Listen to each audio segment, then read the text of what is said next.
Welcome to the Mees Podcast. I'm your host, Josh Sharkey, the founder and CEO of Mees, the culinary operating system for food professionals. On the show, I'll be interviewing world-class entrepreneurs in the food space that are shifting the paradigm of how we innovate and operate in our industry. Thanks for listening, and I hope you enjoy the show. Yo, they say art mirrors life with every stroke of the pencil. I'm giving you folks a glimpse into my experiences you could trace like a stencil. My guest today is the very inspiring Dan Simons, co-founder of Farmers Restaurant Group. If you don't know the group, well, you definitely should. It's rare to come across a business so deeply rooted in sustainability, built directly into the DNA of how the company operates. This is levels and levels and levels above farm to table. The farmers in this group are actually owners of the business. Dan and his co-founder, Mike V, partnered with the North Dakota Farmers Union from the outset of starting the business. This means they have 18 wheelers of produce and fresh milled grain for their bread and honey from the apiaries coming right from the farms directly to the restaurants, with the profits going right back to the farmers. And they represent sustainability on really every level, not just how they think about nurturing the earth and the land, but how they sustain and grow an incredibly profitable business with over $100 million in top line. The way they build their restaurants with sustainable materials, to what I learned most about today, the inspiring way in which they support their teams with mental health resources, coaching, classes, and more. They have 7 restaurants, as well as a distillery, a bakery, and a nonprofit organization devoted to banning plastic straws called Our Last Straw. Dan and I have gotten to know each other over the last couple of years, but today's conversation was pretty therapeutic for me. It was shedding a lot of light on why the onus is on us as leaders to help promote and support mental health and well-being for our team. This sounds obvious, and yes, of course, this helps the team, and it makes people better, makes people happier, and it makes them more productive. But from Dan's perspective, it also just generally helps the bottom line. We had an incredible conversation, and we ended up actually talking for another 30 minutes after the call was up. I learned a lot, and I think you will as well. So I hope you enjoy the conversation as much as I do.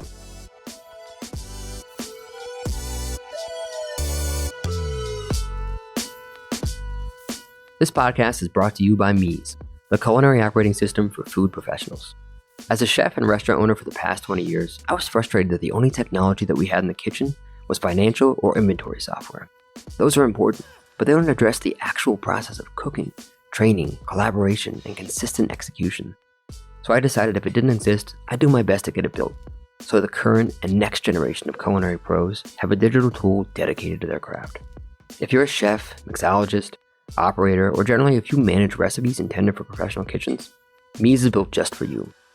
Organize, share, prep, and scale your recipes like never before, and get laser-accurate food costs and nutrition analysis faster than you could imagine. Learn more at www.getmees.com.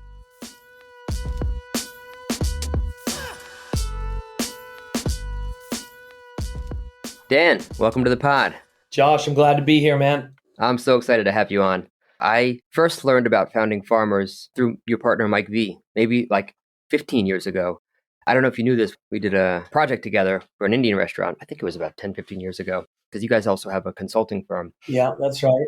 I'm so excited to have you on because I think you're living proof that to have a successful business, it's not just one thing, it's many things, and you do many things. And I'm excited to dig into all the ways in which you run your business and think about, how to inspire your team and things like that. So for those of us that don't know about you and founding Farmers, do you mind just giving us a little background about you and how founding Farmers came to be?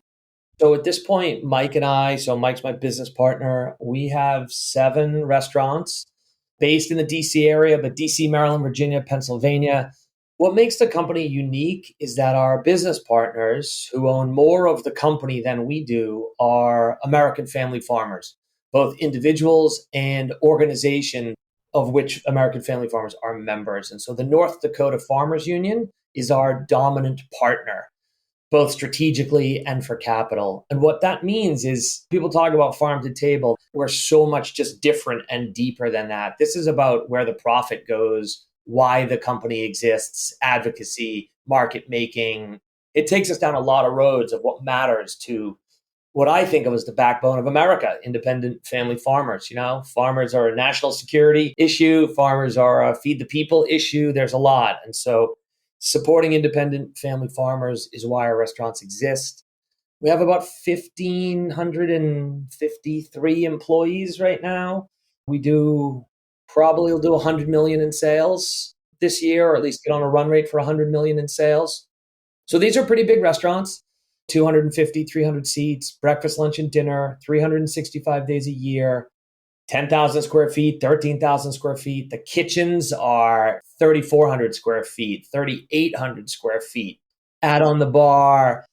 So when, we've got our own bakery, we have our own distillery.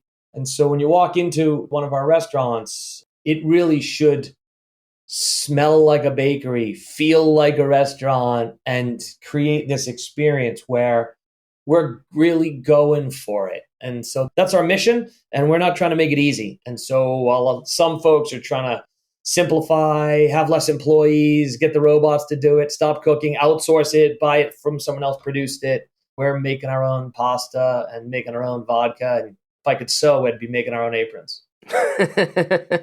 Yeah, you're certainly the antithesis of simplifying the business, but somehow it still works. And it's crazy every time I go to one of your restaurants. They're just packed, and they're huge, and they're still packed. So whatever you're doing, it's working. Is it the North Dakota Farmers Union that you partner with, or are there other farmers cooperatives or unions that you work with as well? Or? Yeah, there are. The Minnesota Farmers Union invests with us and is with us on the journey. And we have other unions as well. And then we have the National Farmers Union, which is, a union of unions of other state level. And then we have lots of independent farmers who invest directly with us. That's one of the unique things we created, the ability for farmers to invest through these investment mechanisms where they don't necessarily have to be an accredited investor. So it gives a farmer a chance for a greater share of the food dollar, not just with what they sell to a restaurant, but actually sharing in the profit. Oh, that's interesting. I didn't realize they didn't need to be an accredited investor. So in terms of the partnership, how are you leveraging that today? Are there like logistics or distribution or sourcing unlocks that you have because of that? Or how are the farmers getting involved?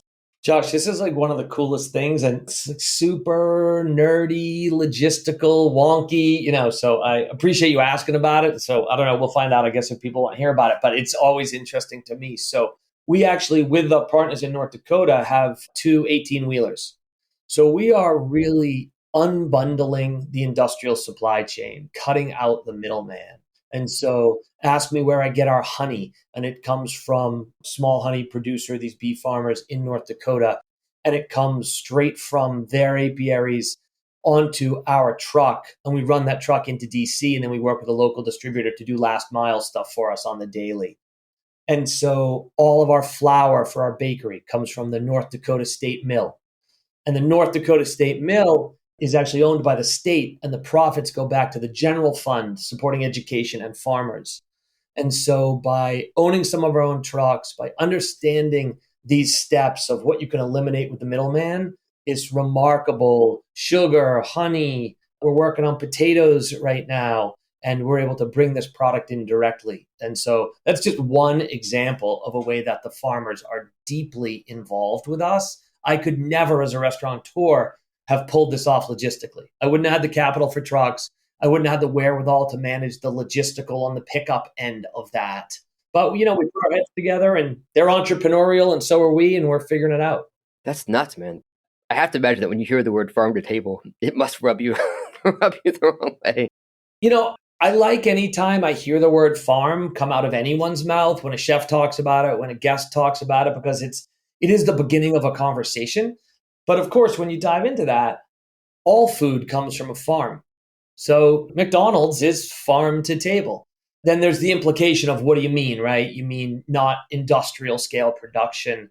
There's just a lot to it. If you're really involved in farming right now, you're talking about antitrust legislation. And you're talking about contractual prohibitions on distributors when they can or can't carry an independent farmer's product in a certain region. So it gets wonky. The cool thing is, as you learn about it and you're working with farmers and you get to make progress, or you break through one of these difficult to clear hurdles, there's more money to be made on the restaurant side, and there's more money to be made on the farmer side. But you got to rip that cost out of the middle and out of the hands of the industrial producers. And look, as you know, because of what you're helping all of us with on the technology and information side, it's very difficult now to manage the P&L of a restaurant. So you have to find ways to rip out the structural costs. And real farmer ownership is one of those ways. Yeah, no, it's so smart. And You've said before that you can't really be a partner to farmers without caring about sustainability. And I don't know if I know a more sustainable approach to running a restaurant than what you guys are doing with Founding Farmers.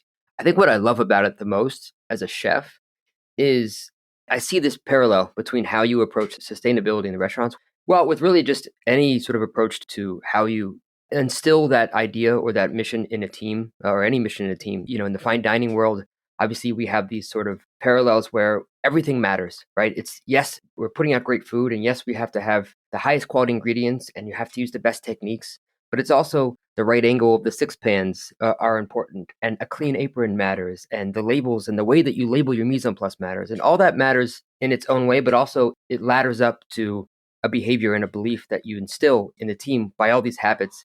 And I see that with what you're doing with your business. Every little thing is thoughtful and is thought about. You're not just buying honey off the shelf. You're, getting directly from apiaries, and the way that you build your stores. I mean, you can talk about this more, and I'd love if you could talk a little bit about like all the ways in which you instill sustainability into your business and how you communicate that and help get your team involved. We have a mantra or maybe a way that frames our thinking that our expression is through the eyes of the farmer. And that guides us. And you're right when you say to us, everything matters. So we say a lot, everything matters, everything's personal.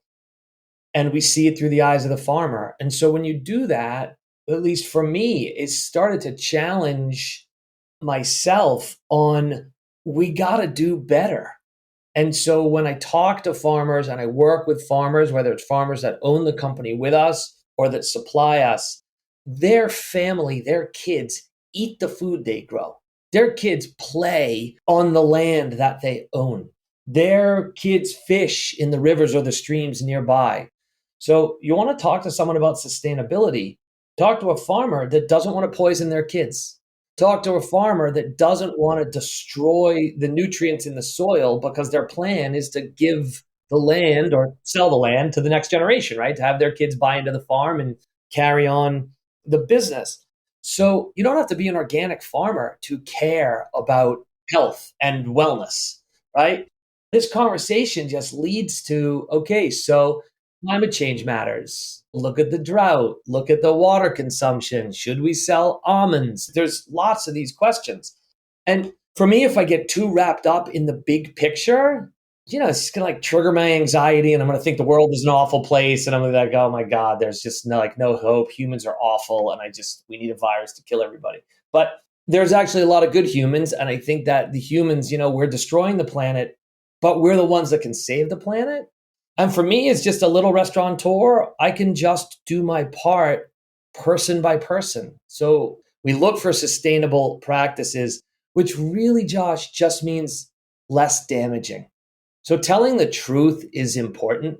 I don't think you can be any form of capitalist. I see myself as a conscious or a mindful capitalist. I take a multi-stakeholder approach to business. There's more than just profit. But you can't be any form of capitalist and not acknowledge that you're participating in destruction.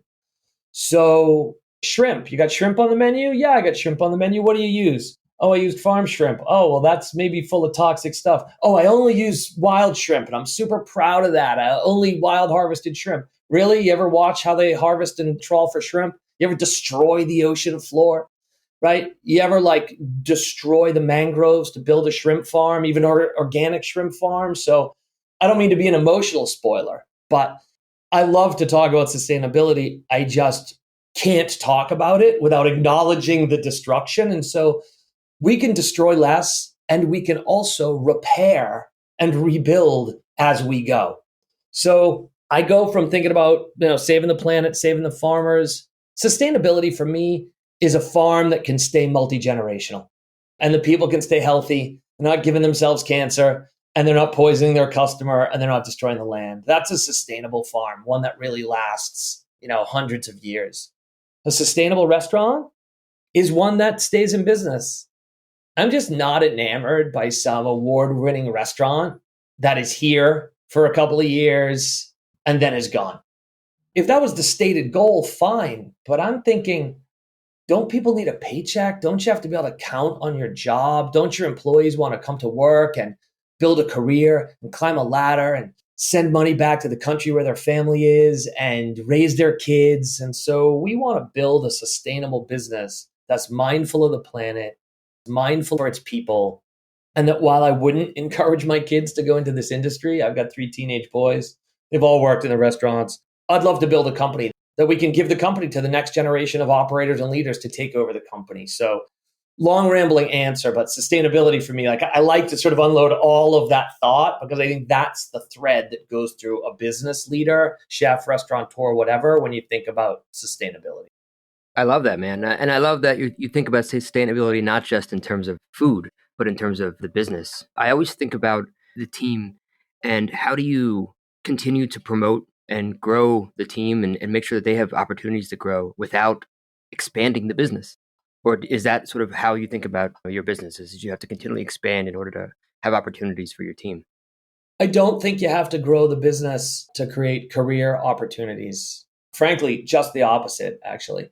I think fast growth is a good way to destroy a company and destroy careers. Companies can't handle it. They grow beyond what their real DNA was built for, and they sort of collapse on top of themselves. And our industry is full of those. And you can already see the next round of restaurants that go public, and they will collapse on themselves. They inevitably do. So I'm a devout believer in horizontal growth. I don't think you have to grow up a ladder to grow.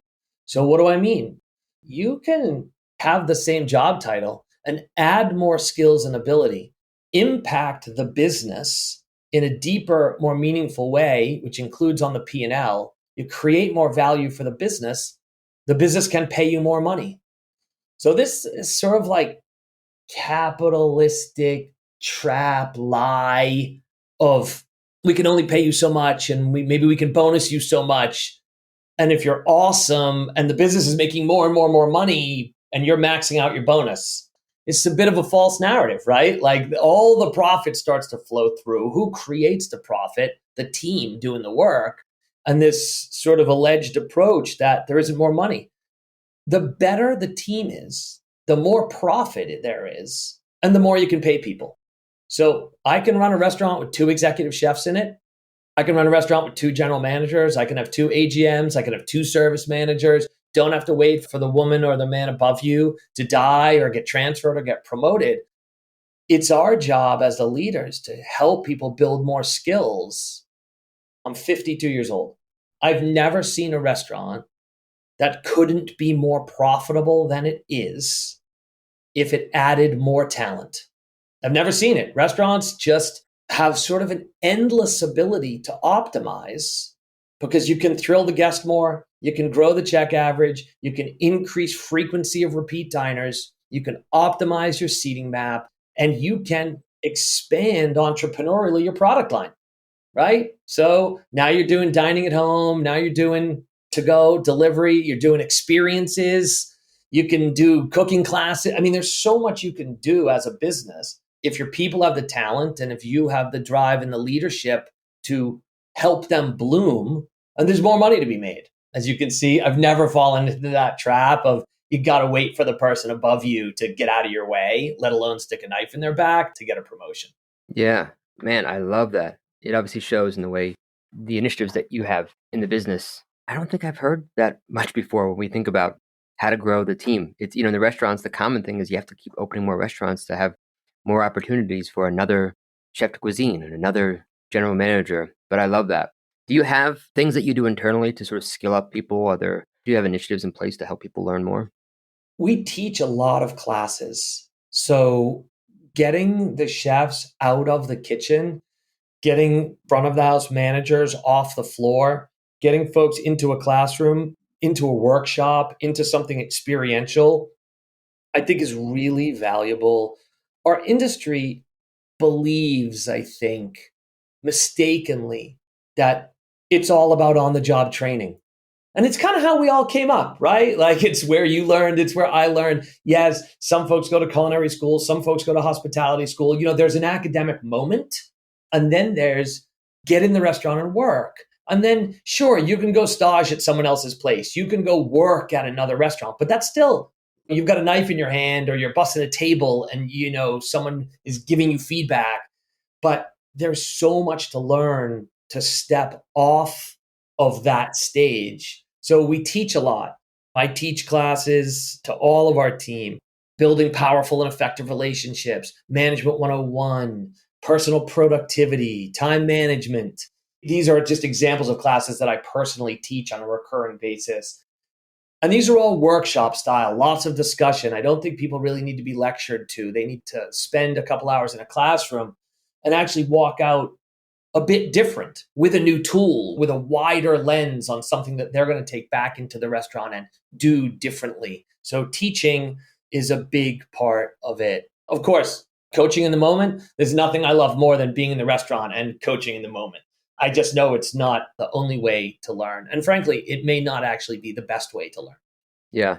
Well, maybe we can talk a bit about coaching and leadership for a minute, because I think we have maybe some similar outlooks. I'd love to dig into it with you because, I have this sort of philosophy that whenever anything goes wrong in the business, whomever was working on that thing or whatever happened as a leader, I always instill in myself and ask of other leaders in the business just to ask, how are you complicit, right? In what way are you complicit? Because in some way you are, right? If it's an employee, there's three reasons primarily. Either you didn't manage them well, you didn't give them the tools and resources and train them well, or you didn't hire them for the right role, or the outlier is potentially that you just weren't clear enough about your vision. No matter what happened with any employee, somehow the leader has a stake in that. And I know you have this practice where you give a mirror to new managers. I'd love to sort of hear why you do that and your outlook on leadership and management. I am absolutely certain that when any one of us is angry at something else, angry at someone else, frustrated at someone else's lack of result, lack of performance, that the cause, the reason, and the solution is me. It just is me. That is the source of the problem. I see that and I teach that as empowering because when I'm frustrated that there's a failure occurring and I realize I'm the problem and I realize and I believe I'm the solution, now, I'm not mad at me. I'm not mean to me. I'm not going to choke the life out of me. I'm going to say, wow, what's the one thing I can control? Me. I need to do better, raise my game, learn more, do something different. So I am so with you on complicit, and I love that word. And maybe I'm just one level deeper, which is just, I go from not only complicit in some way, but just fundamentally to blame. So I give everyone a mirror, small little pocket-sized mirror. And what I say along with that when I give it out is, look, when you're frustrated and you want to blame the cook, the server, the guest, your colleague, or your boss, and you feel that physiological blame bubbling up inside you, pause, take a deep breath, take this little mirror out of your pocket and look at it. You're looking at the cause of your problem and you're looking at the solution. Figure out what you're going to do differently. And so it creates for us a vocabulary and a way that we can just all remind each other. Sometimes someone has to say to you, yo, maybe you ought to look in that mirror, man. And all of a sudden, if you're someone who even aspires towards leadership, you take a deep breath and you're like, oh, right, it's on me. Yeah, I couldn't agree with you more, man. And I know I still struggle with this, even though it's such a big part of how I try to lead. Taking that blame, really. And it's funny because originally the mantra I gave to the team was everything is your fault. You either didn't train well, you didn't manage them well, or you hired them for the wrong role. And the feedback was, well, that's a little bit aggressive, saying everything's your fault. What's something a little, but it's true. It is. In some way, you have to find where you're at fault because that's the only thing that you can control. That's right. You can't control how other people act or believe. And I love that, man. I love the mirror. I don't want to steal it from you, but I might. Take it, please. And putting those together, right? It's on you and you can do something about it. And it's not another sentence. It's on you, comma, breathe, pause, same sentence, and you're the solution. And it's that belief. And look, I'm not all kumbaya, let's hold hands, nothing anybody's fault. I'm trying to build and run an elite performance environment. When I say it's my fault, sometimes that includes, that person shouldn't be working here. And I should have made that decision. X days ago. So the fact that I'm annoyed by it now, that's on me. Had I made that decision X days ago, I wouldn't be here right now. I'd have someone different in that spot that I'd be more inspired to teach or that's a better match. It's not about tolerance. It's about driving for excellence in a way that doesn't include pressure on people. Accountability to me is not the right word. We like measuring success and mutual agreed upon results, mutual agreed upon measures and scoreboards. You're a chef and obviously you work with a lot of guys in the kitchen. I'm not a chef. I love my chefs. I'm in the kitchen and I'm with my guys a lot, guys and gals. But the whole thing of thinking that pressure, like in the form of putting your hands around someone's throat in a proverbial way, is going to improve performance. It doesn't. The only time that kind of pressure works is when it's on a foundation of love and trust. So my wrestling coach in high school, he could put serious verbal and physical pressure on us. And it drove improved performance because that guy loved us. We trusted him. He had our back. We knew that we had a shared common goal and we believed he could help us get there. So can you put intense pressure on? Yeah, with that as a platform. But if someone just started working for you and you're going to be an asshole to them, you're a fucking idiot. I agree. And I'm guilty of this sometimes. I think I probably put a lot of pressure on myself and it rubs off on my team. And you can see the impact that it has, which is, to your point, not the one you're looking for. We've been talking about leadership, but you've been talking a lot lately about mental health. And I think there's no more germane time than now to be talking about that. And we all know, obviously, that mental health is important for happiness and in a positive environment. But I think that you, in the same way that you think about sustainability, you also think about mental health as it relates to the impact on the business.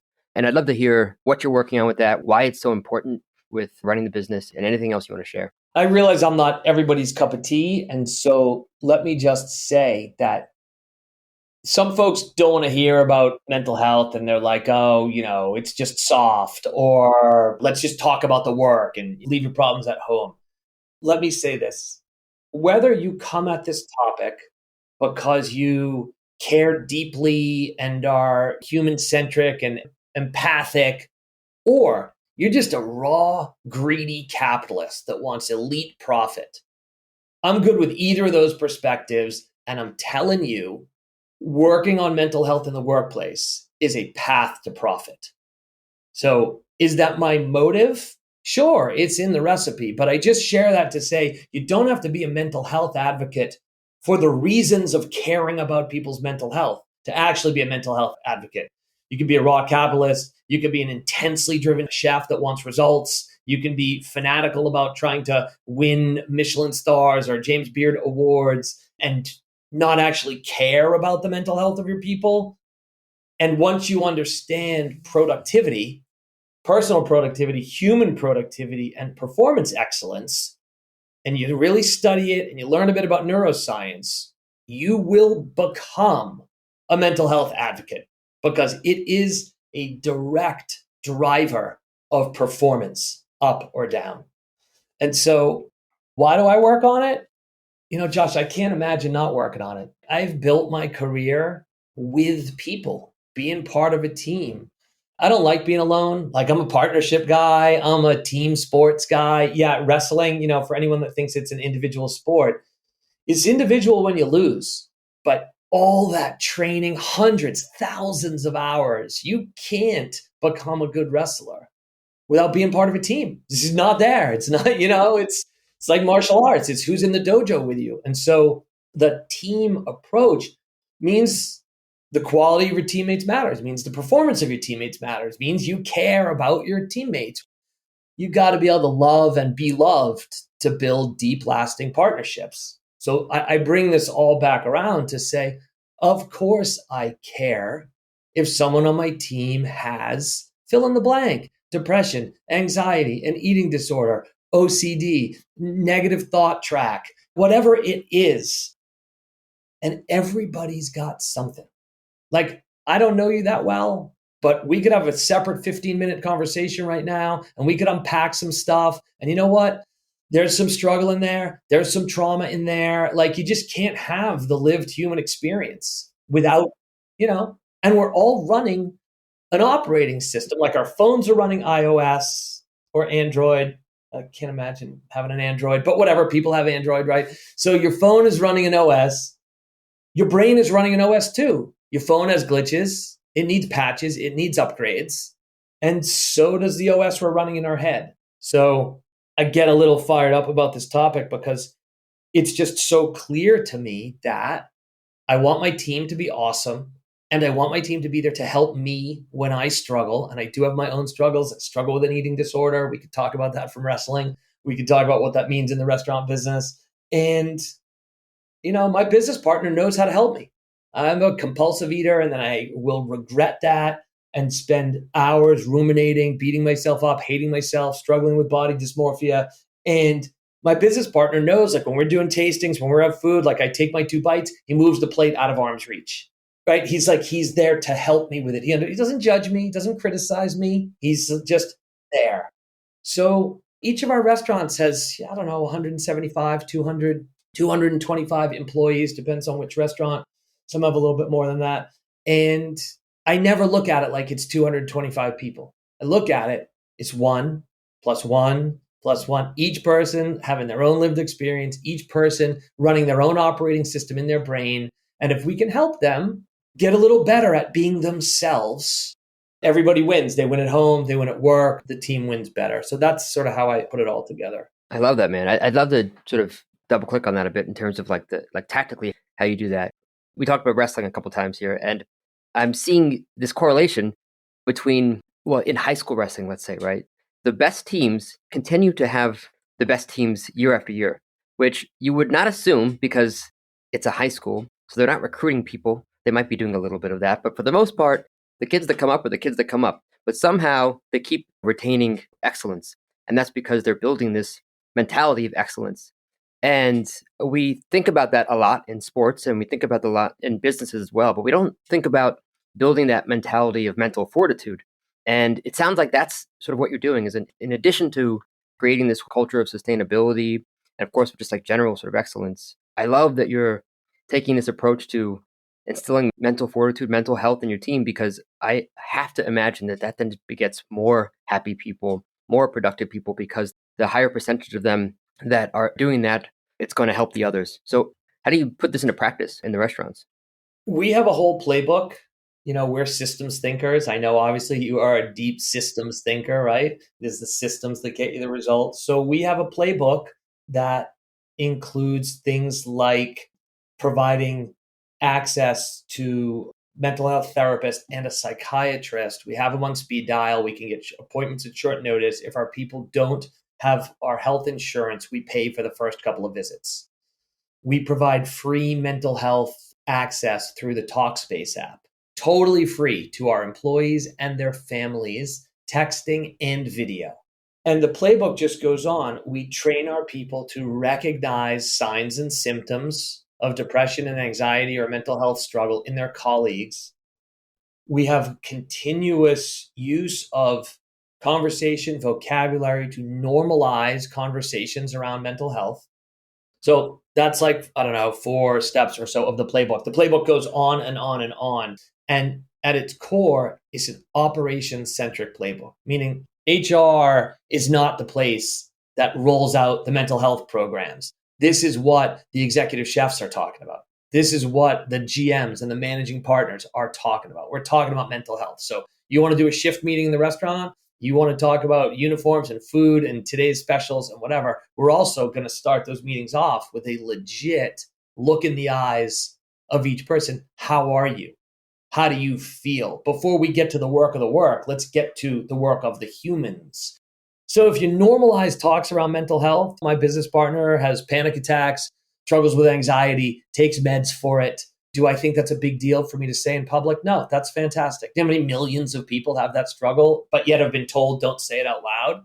So whatever, man, I tore my ACL. I've got tennis elbow from playing pickleball. I've got a body dysmorphia that has these negative thoughts that can interrupt what I want to focus on.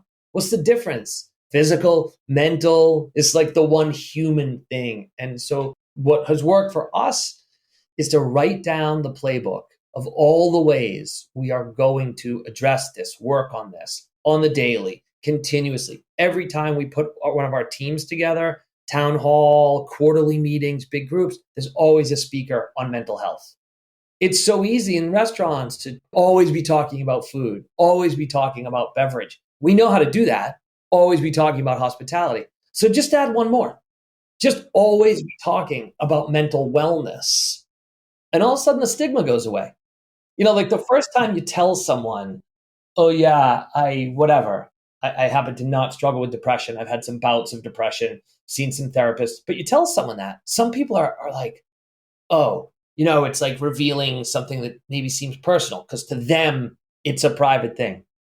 But then you say it and then someone else is like, yeah, me too. And then even the person for whom they've been raised or trained or shown it's private, they're like, oh, look, people are talking about it. I mean, whatever. People know when you get a haircut. People know when you go to the physical therapist. People know when you go to the gym. They know when you go to yoga. You can tell them that you meditate. Why can't you tell them you go see your therapist? Of course you can. And that's all you got to do. So it's as easy as just doing it. So I think you write it down, you come up with your playbook, you have your 8 tactics. It's just so nice. Josh, the productivity. I don't know if you ever lost a friend or an employee or a colleague to suicide, but if you want to talk about just raw productivity, if you can prevent a suicide in your business, compare the impact of your team to not dealing with the death of a coworker to what happens to your team's performance when they deal with the death of a coworker. It's devastating. How do you perform that night, that week? Service must go on. I mean, come on. It's awful. So even if you don't want to care about the death of a human, which I think most people do, the upside of wellness is remarkable. And we lost an employee several years ago to suicide. And I just fucking vowed, man. And we were already working and talking about mental health, and this employee was on our radar and we were doing things. And I look at it and I just say simply, we just weren't doing enough. I just believe, because I look in the mirror and I say, who's that on? It's on me. What do we do? So it doesn't have to be a depressing topic. I think you can talk about suicide, which is the most extreme result of a mental health struggle. And you can be excited about it. You can be excited to prevent it. And, you can also just help people get out of bed in the morning when they were feeling a little blue. Come to work and smile, get on the right meds. It's not that hard. I imagine the hardest thing is just instilling that willingness for everyone to be open and transparent. That seems like it must have to be a top-down thing. They hear you say it, and then they say, okay, that's okay. If the owner is saying this, then certainly I can say this as well. Role modeling matters in everything we do. Parenting, work, our friends, how we influence one another. The people that I surround myself with are influencing me and affecting me all the time. So what they say and what they do changes me and affects me. And so you can normalize things that may otherwise have been seen as quite difficult just by talking about it. I know you have a number of sort of initiatives and organizations. Are there things that you're doing now to help other people, other restaurants with this? I started kind of taking the mental health show on the road, not exactly on purpose. A colleague in another company, another industry said, hey, I know you talk about this a lot in your company. Would you come give a talk to my company about this? So I said, sure. And then Conscious Capitalism has a great event every year. Their Conscious Capitalism annual, they call it the CEO Summit. It's not all just CEOs, but business leaders come together, and they invited me to get on that stage last year. And I gave this talk to a room of a couple hundred business leaders. And I came off that stage and, there was just a whole bunch of people who said, can you come give this talk to my company? Or can you speak at this other event? My answer is sure. It's fun to talk about. I know it's meaningful. And so, yeah, I've been given this talk in a variety of forms over the past year or so with a lot of different companies. And I know that it matters because I know what people from the audience say to me afterwards or raise their hand during the Q&A and say things. And when someone stands up in the Q&A in front of 200 people and says, I've never heard someone in a room acknowledge their own eating disorder before. And I've struggled with this. And, thank you so much. It matters. And it's not about me, right? It's just the message. I think anyone can give that talk. Do it in small groups, do it one-on-one. The talk is awesome. And then again, I want to talk about food and beverage and specs and standards and excellence. I just want to do it on a platform of physical and mental wellness. Absolutely. You remind me a lot of, had this executive coach system for a while called the Conscious Leadership Group. Have you heard of it? No, but I already love the title. It's really great. The premise is really around this thing they call the drama triangle of villain, victim, and hero. And you typically, when in any situation, you're on the spectrum of one of those. You're acting as the villain, the victim, or the hero, and you're sort of above the line or below the line. I'll send you some information on it, but I found it really helpful for myself and some of the leadership team. And it's funny, as you're talking, you sort of embody a lot of things that they talk about. I love just learning more about this, adding new vocabulary, finding new ways to talk about it. I'm on my own journey just to get better at being me, just like everybody else is on their individual journey. And I just know it's more rewarding when you do it together. Yeah. Well, you said your mission is a life with no regrets for you and everyone around you. So I'm sure I can understand how you work on not having regrets for yourself. How do you help others achieve that same mission?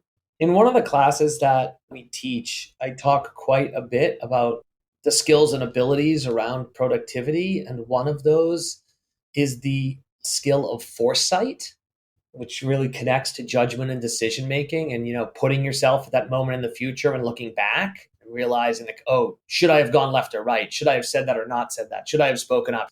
And so when you can apply foresight in the moment, in real time, the results of your judgment and decision making, they just improve, right? You just get better. So when I'm talking about a life without regrets, there's two sides to the topic. One is believe that you can avoid and prevent some large percentage of the mistakes that you would then regret. I mean, look, my biggest regrets in life or my worst decisions have probably been when I'm drunk, high, on X. I don't party like that anymore, but like make bad decisions when you're wasted. And then there's bad decisions drawn down the wrong roads because of love, drawn down the wrong roads when I would let down my own integrity. And so some of these things are just avoidable as you get better judgment. So that's one side. One part of this is foresight. The other part of this, when I say a life with no regrets, what I mean is a life not negatively ruminating on the mistakes that we make. So rather than a regret being this negative burden that we have to drag around, I prefer to study that regret and draw from it the lesson and go forward. Like, I'm an optimist. I don't know if I sound like an optimist, but I am an optimist. I always believe like this afternoon will be better, tomorrow will be better, and there's stuff that I can do with my friends and my team, my family. Like, we're going to be good. We're going to get through it. We're like, tomorrow is good. I don't think you can be an entrepreneur without being an optimist, I think. Yeah, well, right, because otherwise reality would just break you. Yeah. Right? Like, when we're broke, when we're like made terrible mistakes, we would really break. So I guess it's like step one, use foresight and judgment to avoid bad decisions. Duh. Step two, when you make bad decisions, don't dwell on it a moment longer than is required to extract the lesson. And then it's not a regret anymore. Just let it go. And so that's what I mean with this, a life with no regrets. Yeah, absolutely. I think talking to entrepreneurs, that's probably one of the biggest catalysts, I believe, of mental health issues as an entrepreneur.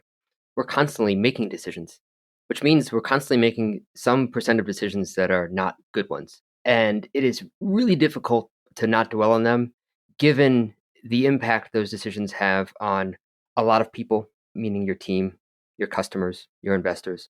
And it's probably, for me, the most impactful opportunity for improving mental health as an entrepreneur is figuring out how to not dwell on the wrong decisions because they're inevitable and there's so many of them.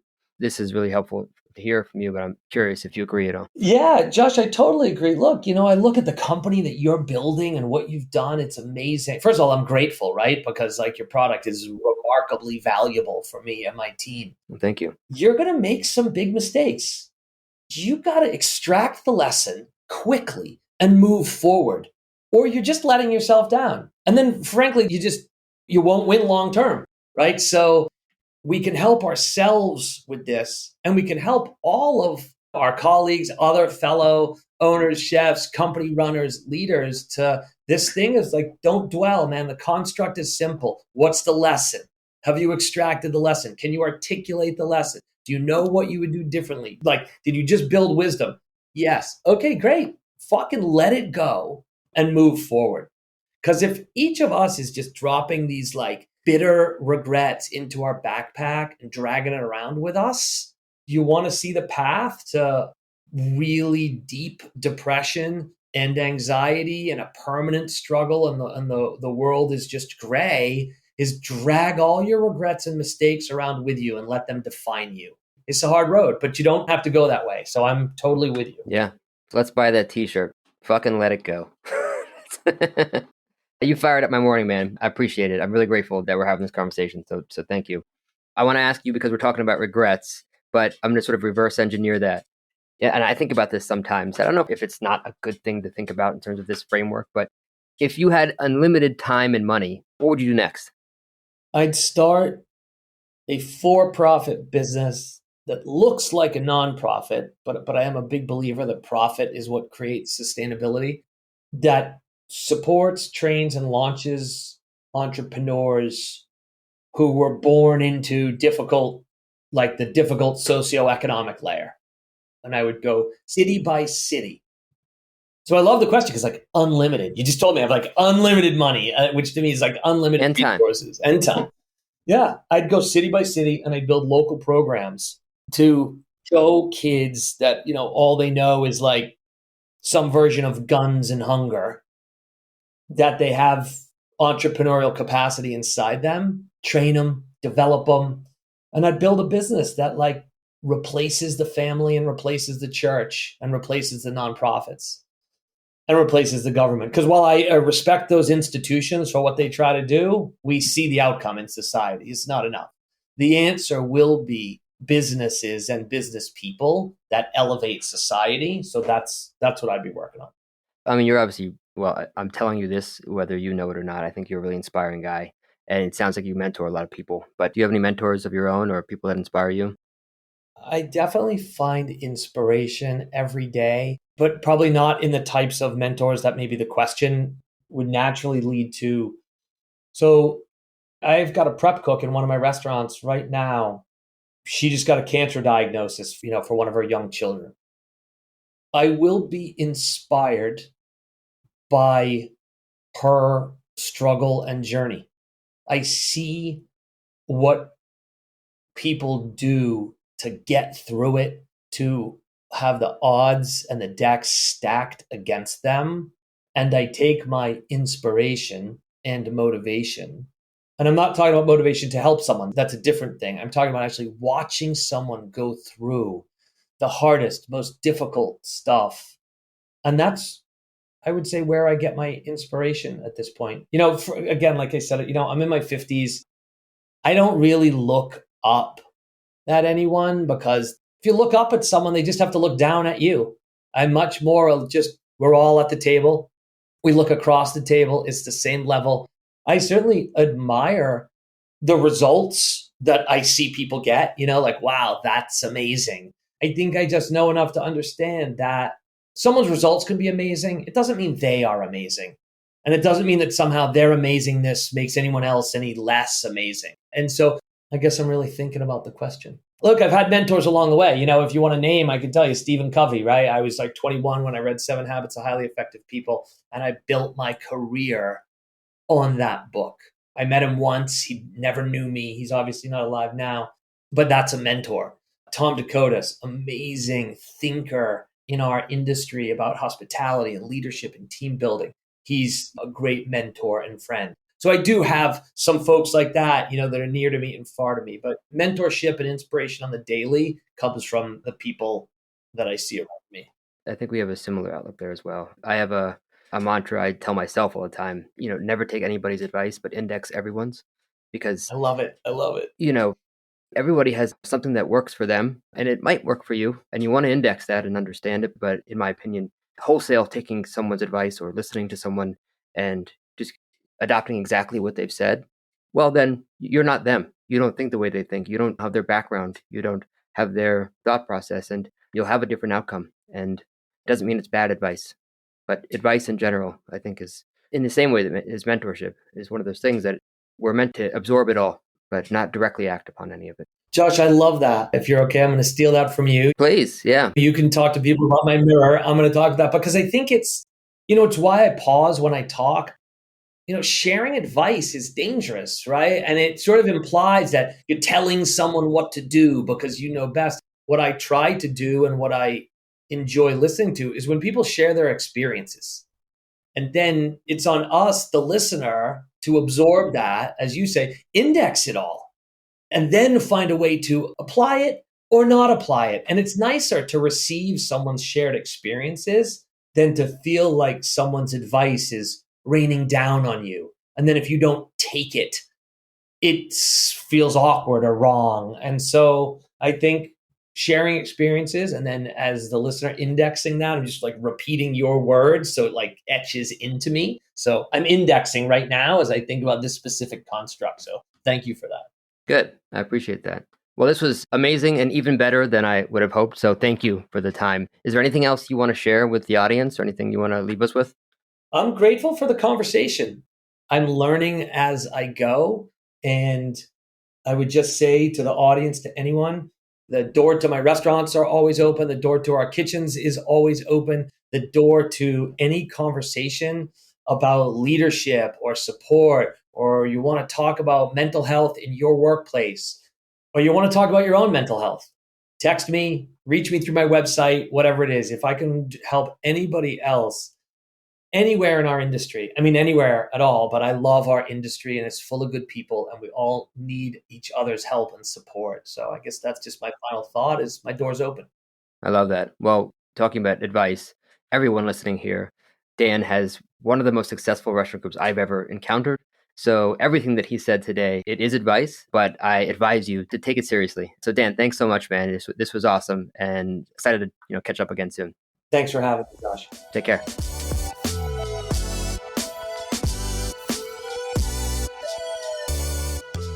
Thanks for tuning into the Mies podcast. The music from the show is a remix of the song Art Mirror by an old friend, hip-hop artist Fresh Daily. For show notes and more, visit getmees.com/podcast. That's GETMEEZ.com/podcast. If you enjoyed the show, I'd love it if you can share it with your fellow entrepreneurs and culinary pros, and give us a 5-star rating wherever you listen to your podcasts. Keep innovating, don't settle, make today a little better than yesterday, and remember, it's impossible for us to learn what we think we already know. See you next time.